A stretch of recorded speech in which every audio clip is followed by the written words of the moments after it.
Wagner, tu que tinha pedido a dúvida do exercício 4 e 5, é isso? Vê que tu botou boa noite aí no chat. Isso, beleza, vamos lá então. Tá?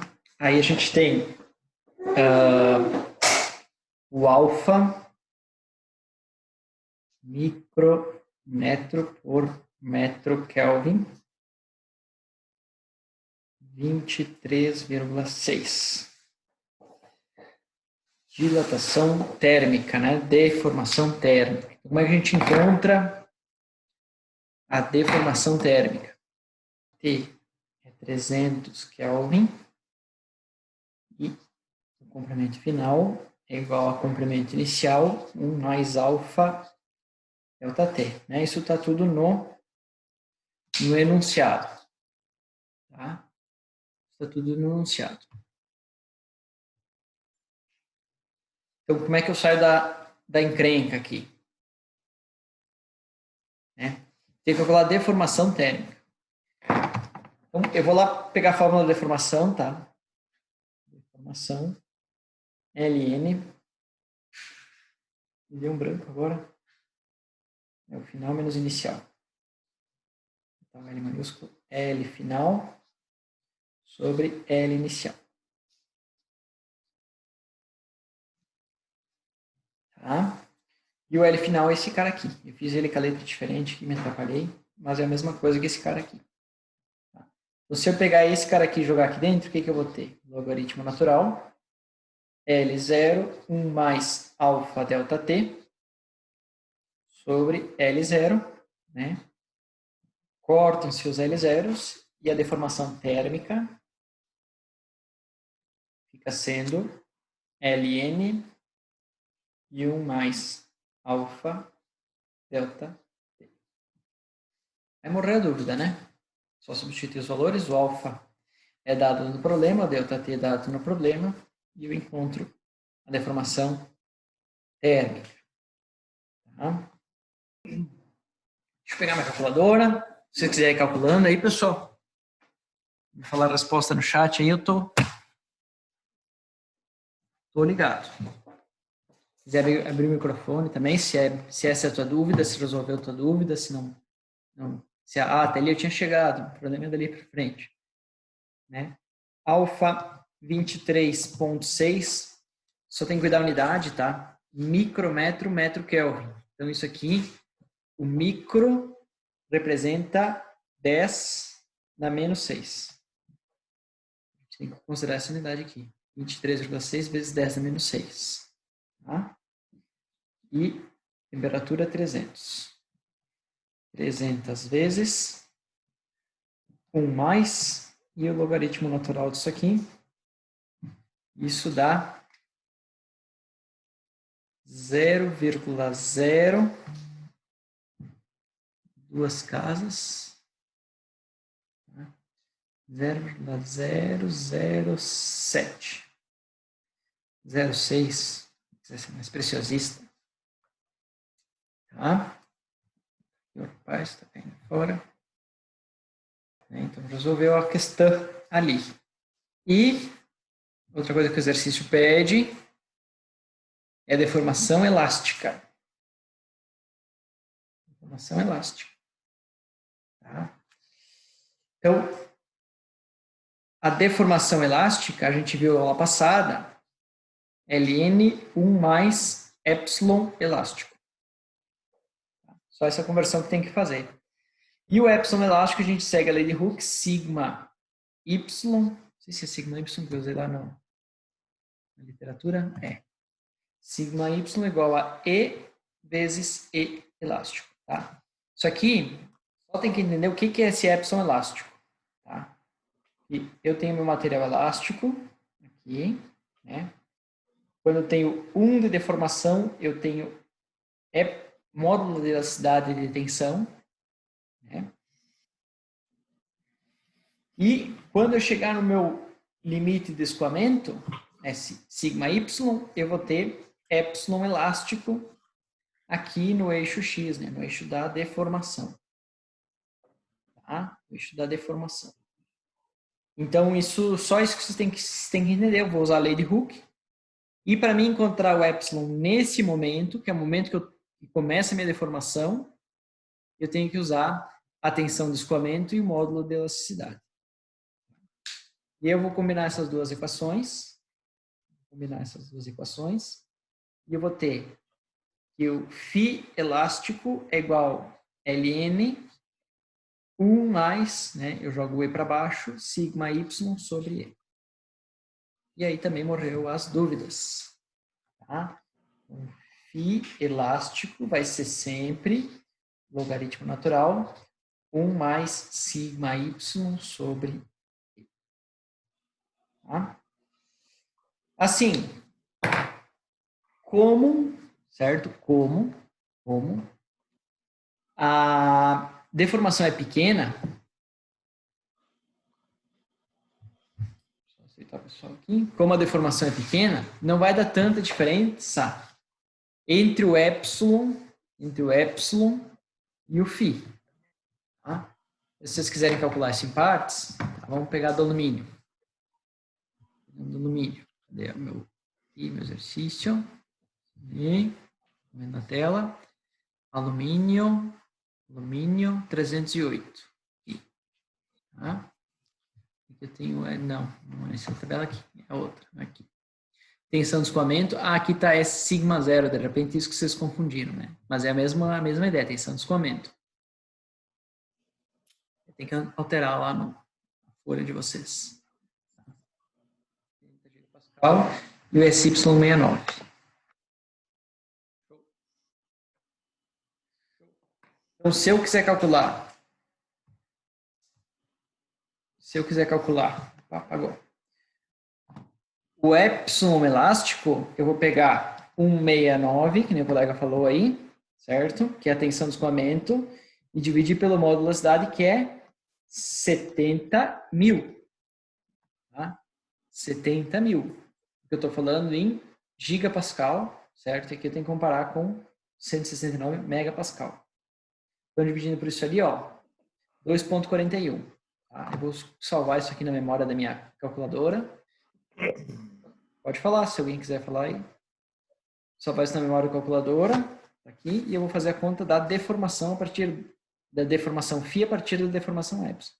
Então, essa divisão deu 2,41, eu vou fazer 1 mais e LN. Olha só a diferença que deu. 2,414 para 2,411, vezes 10 na menos 3, as duas. Então, vou botar aqui na tabela. 0,00241. 2. Arredondado. Professor? Pode falar. Aqui nessa não deu muita diferença, mas de repente em algumas vai dar, né? Assim, eu estou pegando a deformação elástica. Tá? A deformação elástica é sempre no final aqui da tensão de escoamento. Então, ela sempre vai dar pequena. Não tem como eu ter uma deformação elástica. Né? Essa aqui é a deformação elástica máxima. Sim. Tem uma deformação elástica muito grande. Então, sempre vai dar mais ou menos próxima aí. Mas é interessante vocês fazerem esse cálculo, porque depois lá para frente a gente vai fazer, né? Vai fazer mais vezes, né? E se vocês entenderem que isso aqui é uma aproximação, fica mais fácil aí para demonstrar essa aproximação lá na frente. Então, isso aqui que vai na tabela, né? Então aqui você tem a deformação térmica e a deformação elástica, certo? E a pergunta Sim. que é feita é que se você acha que é possível deformar um material só com ΔT, aí vocês que vão avaliar aí. Tá? Vou passar para a câmera de cá. Posso mandar uma foto depois para vocês aí. Nem precisar mandar para cá, eu quero mandar já na 5. Share screen 5. Aqui. Vamos para lá. Sim. Ficou claro aí? Ficou mais alguma dúvida dessa 4, pessoal? Então ele pergunta aqui, ó, você acredita ser possível deformar plasticamente um metal apenas pela dilatação térmica? Então, preenchendo essa tabela aqui, tá? Vocês vão conseguir entender melhor e responder essa questão com mais argumentos. Ah, eu acredito por causa disso, eu não acredito por causa daquele outro. Tá? Mais ou menos essa é a ideia. Com mais alguma dúvida? Ficou claro aí, pessoal? E você só replicar esse método para os demais materiais aí. Ok, acho que agora dá para fazer. Show. A 5 foi que a gente viu semana passada, lá dos critérios de escoamento. Tá? Os critérios de escoamento. Monte o círculo de Moore, utilizando o material com resistência de escoamento de 300 MPa, e qual dos estados de tensão a seguir utilizaria a menor tensão sigma para conformar uma chapa metálica. Tá? Aí a minha dica para você resolver essa questão é montar o círculo de Moore em escala para cada caso, comparando com o critério de escoamento. O que significa isso, pessoal? É vocês pegar um compasso, tá? Ou pegar uma moeda, ou pegar uma régua e considerar, sei lá, 3 centímetros, 5 centímetros, 1 centímetro, os 300 megapascal, certo? E aí vocês vão desenhar e vocês vão ver que quanto maior o círculo de Moore, né, se eu desenhar em escala, quanto maior o círculo de Moore, mais fácil é do meu material escoar. Então, essa que é mais ou menos a ideia desse exercício. Essa que é mais ou menos a ideia desse exercício. B, calcule o valor de sigma para cada caso, utilizando o critério de escoamento. Minha cara na frente aqui. De Tresca. O professor foi gente boa, não botou nem volumices aqui. E C, a inclusão de uma tensão sigma 3 pode facilitar a conformação da chapa. Esse valor deve ser de tração ou de compressão. Vocês querem fazer a... Eu vou fazer a 2, porque ela é simples, tá? Vou fazer a 2 que vai dar um pouco mais de graça aí para o nosso exemplo. Então, esse exercício 2, eu tenho meu tensor de tensões como sendo sigma 0, 0, 0 menos sigma 0, 0, 0. Sigma 0, 0, 0 menos sigma 0, 0, 0, 0. Né? Então, sigma médio, de novo, é igual a 0 e o raio vai ser igual a sigma. De novo, se o aluno for mais visionário, ele vai ver que sigma 1 tem que ser o valor de sigma, seja ele qual for, né? 300, 150. Sigma 2 é 0 e sigma 3 é igual a menos sigma, seja o valor que ele for, né? Porque sigma 1 tem que ser o maior de todos, sigma 2 o do meio e sigma 3 o menor de todos. Tá? A partir daí, a gente vai traçar o círculo de Moore em escala. Aqui sigma, aqui menos sigma. Menos sigma. E aí, B, tensão equivalente de Tresca, como sendo sigma 1 menos sigma 3, ou seja, sigma menos sigma, né? Porque aqui eu tenho sigma 1, aqui eu tenho sigma 3, certo? Então, isso aqui vai dar tensão equivalente igual a 2 sigma, né? E a gente pode colocar aqui assim, ó, no momento do escoamento, sigma equivalente tem que ser igual a tensão de escoamento. Igual a tensão de escoamento. Aí a gente está usando o KF, a gente vai usar ali na frente, tá? Mas vocês podem achar sigma Y, sigma 0, SY, tem várias nomenclaturas para a mesma coisa, né? Tensão de escoamento, certo? Que vale ao conceito. Tensão de escoamento. E aí, nesse caso aqui, então, sigma equivalente tem que ser igual a KF, a tensão de escoamento, que é 300 megapascal. Então, Então, isso aqui, 300, tem que ser igual a 2 sigma. Sigma tem que ser igual a 150. Então, significa que meu estado de tensão vai ser 150, 0, 0, 0, menos 150, 0. Espero ter consertado meu erro, hein? O que a gente viu semana passada, pessoal? Então, a gente viu critérios de escoamento, tá? Que é essa noção aqui que a gente teve utilizou nesse exercício, tá? Série de compressão sem aqui. Vamos fazer uma revisãozinha aqui. Eu tenho 7 minutos, depois a gente vai para outra reunião. Revisão, aula, no dia 30. Espera. Tá. O que a gente viu aula passada? A gente viu escoamento. Tá? Isso aqui eu não passei aula passada, não passei diretamente, tá? Então, se vocês quiserem anotar, certo? O que acontece no escoamento? O sólido comporta-se como líquido.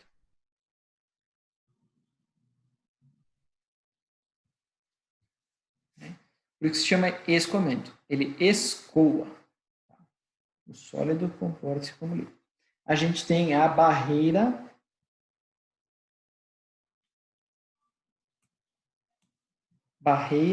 elástica. Barreira elástica rompida. Tá? Vocês que são na engenharia, estão em engenharia de mecânica, trabalha com aço, então não precisa se preocupar muito com isso, tá? Mas tem materiais que a barreira elástica não acontece no final da proporção, tá? Sei lá, posso ter material, tensão, deformação, tá? E meu material pode se comportar de uma forma assim, ó. Tá?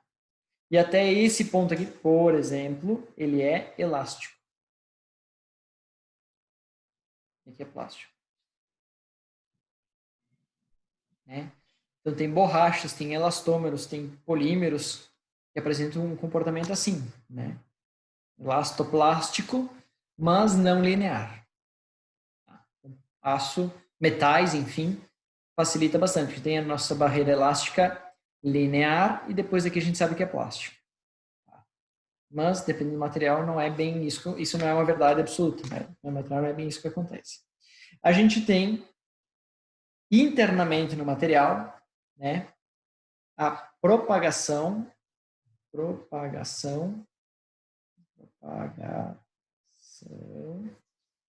e alinhamento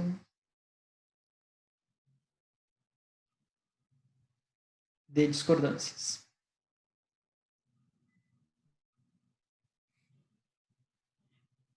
Tá? Propagação e alinhamento da discordância. Ou seja, o meu material, tá, que era bem estruturadinho, em algum ponto ele tem uma discordância. Né? Tem ali um elemento a mais, um ato a mais lá na estrutura cristalina, um erro, um defeito da estrutura cristalina. Né? E aí, quando eu aplico tensões de cisalhamento, quando eu aplico tensões de cisalhamento, o que acontece? Esse cara pula para cá, esse cara pula para cá, né? Acontece o alinhamento das discordâncias, né? Pá, pá, pá, 3, 3, 3, 1, 2, 3, 4. Um alinhamento de discordância, e eu tenho uma estrutura mais resistente do que essa inicial, porque essa tinha essa falha, e agora eu não tenho mais essa falha. Tá? Então, esse alinhamento de discordâncias aumenta a resistência. Isso aqui aumenta a resistência. Tá? E o que mais acontece no meu escoamento? Eu tenho a deformação do grão.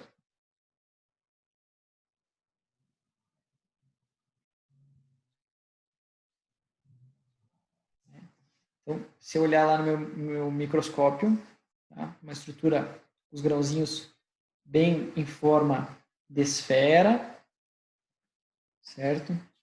E eu aplicar uma compressão, vou aplicar uma compressão, e olhar de novo no meu microscópio, eu vou ver esses grãozinhos mais em forma de grão de arroz, tá? Mais achatados. Vou demorar para desenhar tudo aqui, para entender a ideia inicial. Tá? Mais achatados, parecido com um grão de arroz. E aí,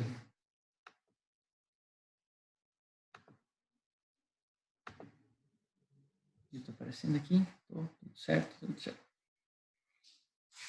E aí, pessoal, eu estou acabando meu tempo.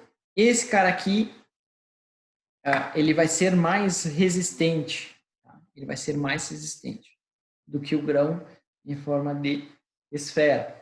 Tá? Principalmente, né, no sentido perpendicular à compressão. Mais resistência. Aí isso é difícil de...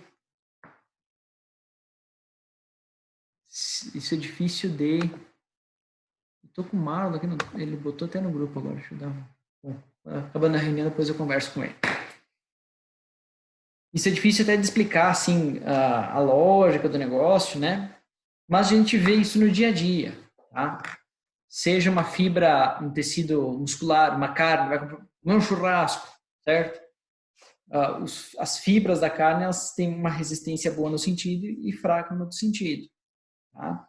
A madeira, as fibras da madeira têm resistência no sentido e pouca resistência no sentido. Isso acontece com o aço. Vamos lá para o número 2, que a gente continua o nosso assunto. Tá, pessoal? Vai acabar.